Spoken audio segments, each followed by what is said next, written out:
And we are back after a little bit of a hiatus. Welcome to Speechbox. I'm Jeremy Hirsch, and after creating the internet with Brian Williams in 1982 and deconstructing the Berlin Wall, as well as saving the universe from the Daleks, Brian Williams has brought me back to the present to deliver quality entertainment to comic book fans everywhere. Now, this week we're going to discuss, just because it's fitting, the last episode of Arrow was called The Return, so a little bit of Arrow this week.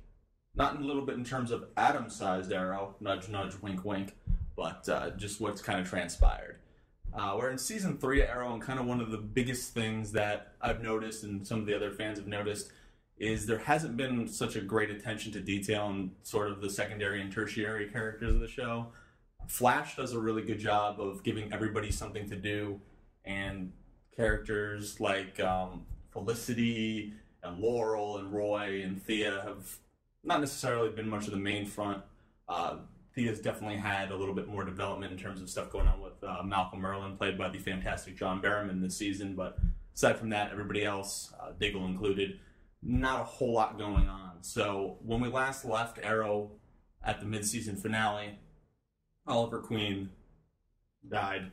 So we're kind of left with the remnants of that. You know, the team still decided to take up Oliver's crusade because they're involved. It's part of them now. And we really got to see more development for Colton Haynes' Roy Harper, for Katie Cassidy's Laurel, and then also, you know, a little bit more going on in terms of Willa Holland's Thea. So that was really nice to see. And we got a really great villain. Danny Brickwell was played by Vinnie Jones. I love Vinnie Jones. If you haven't seen Euro Trip, please do yourself a favor and see that. He's also great as sort of a mobster character, and pretty much anything. Lock, Stock, and Two Smoking Barrels is absolutely fantastic as well. Vinnie Jones is epic, and he did not disappoint for Arrow. He was in a really, really cool fight scene too with J.R. Ramirez. J.R. Ramirez has kind of been the sort of trainer character for Laurel. He's Wildcat. Wildcat did train Laurel in the comic books as well, and traditionally an older character, so that's been kind of out of place, but he had a really cool fight with Vinnie Jones, and that was really, really nice to see. So we got more development out of these characters. Oliver had his triumphant return and kind of tied everything together. Now where they take it and go from there is obviously something to watch. This season's been kind of slower, at least compared to kind of the balls to the wall Season 2 that we just had.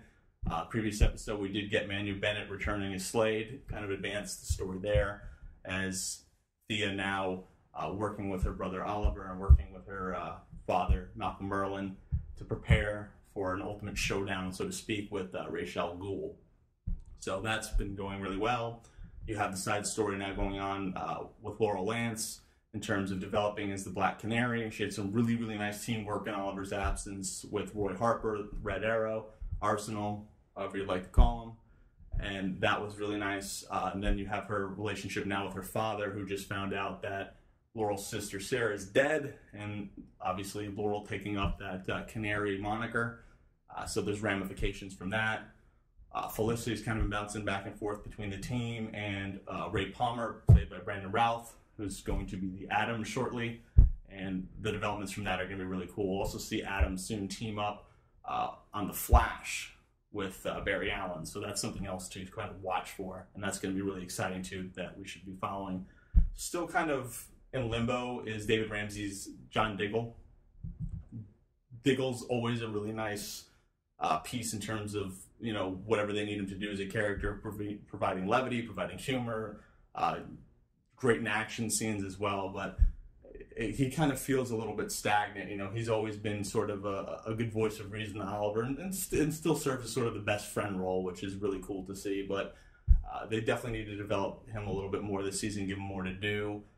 The last episode had a flashback with his brother Andy, and hopefully we'll find out why Hive had his brother killed off. That would be some great development. I know we're about to have another Suicide Squad episode later on, so maybe they'll, you know, dive into that a little bit more.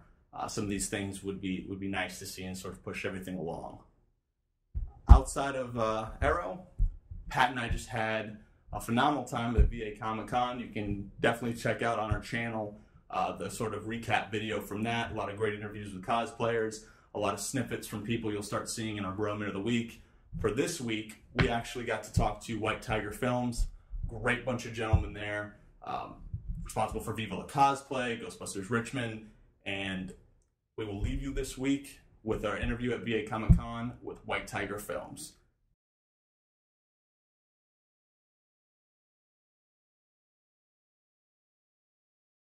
All right, I'm here at Virginia Comic Con with Jamie and Jesse Hodges of White Tiger Filmz. Guys, thank you very much for joining me today. Not a problem. You're welcome. All right, first thing is you guys have pretty much mastered any and all cons. What is it like preparing yourselves for the cons, getting your cosplay ideas together, and just basically presenting yourselves at these type of events? It's a struggle, but it's a fun struggle. You know, you spend a lot of time preparing, planning things out, and no matter how prepared you think you are, chances are if you're a cosplayer, you're still going to end up working up to the last minute, even if you're going out of town and have to take stuff with you. So it can be hard at times, but the payoff is great, and it's just a lot of fun. Yeah, I'd compare it to a montage in a movie, you know. That's what it feels like as you're working, trying to finish everything up and get ready the morning of. It's a really good feeling, obviously, if you're prepared for it. If you have last-minute struggles, then that's when things get rough.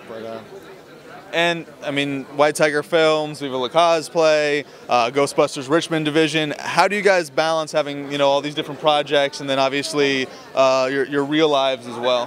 Scheduling, a lot of scheduling. Because we do have to deal with like real-life jobs, obviously we have that schedule. But we just work around it and divvy things up. Like for the first part of the year, we have a secret project we're working on we can't say anything about yet. And then, you know, after that, we've got, I think, like a film fest, Viva La Cosplay, and then towards the end of the year, we'll be filming Ghostbusters Richmond Division. So it's really just all about scheduling and making sure you divvy it all up. I agree. We don't do it well, but we make it work. Solely because you mentioned Ghostbusters Richmond Division, now that the announcement of the new Ghostbusters movie's been made, and obviously all female cast, bit of a two-part question. How do you feel about it being a straight-up reboot? And then, just as my own question, if they were focused and driven on having a female star, Kylie from Extreme Ghostbusters, do you feel that that may have been a more natural segue to get a better reaction for that announcement? Yeah, you say, me personally, I'm going to censor myself a little bit because, I mean, there's a lot of true blue fan outrage in regards to the new Ghostbusters reboot, but ultimately the whole thing kind of feels like a cash grab, a bit of a gimmick. I don't personally like Paul Feig or any of his other work, so I don't doubt that he can be a funny person. He's just not he's just not, I don't know, what's the word? Is that your cup of tea? He's not my cup of tea. And again, as far as female Ghostbusters is concerned, I'm a longtime fan of Extreme Ghostbusters, a collector of the IDW series, and I love the idea of female Ghostbusters. I'd love for a young girl to be able to go to the movies and see a strong female character with a proton pack that they can relate to. But that's what it comes down to. You don't need an all-female cast to cater to an audience. You just need a good story and a strong female lead. So let's hope Paul Feig can come to his senses on that. It just saddens me that Sony thinks it's another franchise that they can reboot and take money from. If it's not broke, don't fix it. So no need for a reboot. Ghostbusters 3 would have been a million times better, but we're going to work with it, and, you know, as a fan, I'm going to stay optimistic about the future of the franchise and see what it has in store for me.